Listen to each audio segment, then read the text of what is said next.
Di siya attack dog. Definitely, VP Sara doesn't need anymore an attack dog. Hindi niya na po kailangan ng isang attack dog. So, you know what I mean? Last two questions. Jason po ng SB9 News. Ma'am, nagkausap na po ba kayo ni Vice President Sara Duterte at ano yung feeling niya sa iyo bilang spokesperson po ng Office of the Vice President? The instructions are, number one, I am not an attack dog.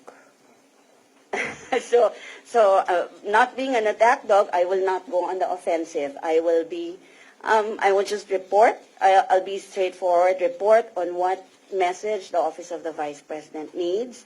And that's basically it, actually. No other instructions. Well, of course, except that I will need to be firm when I need to be firm, but I need to be soft as well when I need to be soft. So. How may you accepted the responsibility as the spokesperson, pero may pressure po ba sa inyo na kayo po ay tumatayo bilang spokes ng OVP? Pressure in what sense?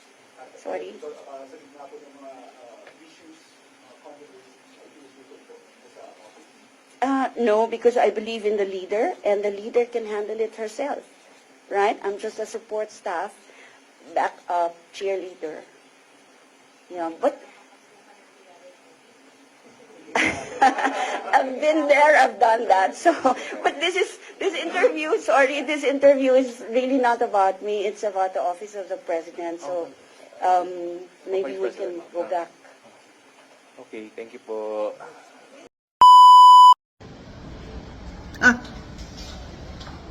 Tama nga naman si Auntie Claire. Hindi nga kailangan ni VP Sara ang attack dog. Kasi yung corona na yan, sa iyo yan, Auntie Claire. Attack dog. Yan ang tatak mo. Di siya attack dog. Definitely, VP Sara doesn't need anymore an attack dog. Hindi niya na po kailangan ng isang attack dog. Number one, I am not an attack dog. Hindi nga kailangan ni VP Sara ang attack dog. Kasi yung corona na yan, sa iyo yan.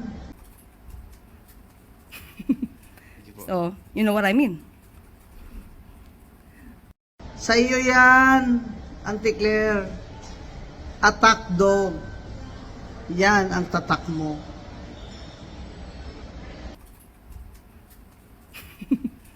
So,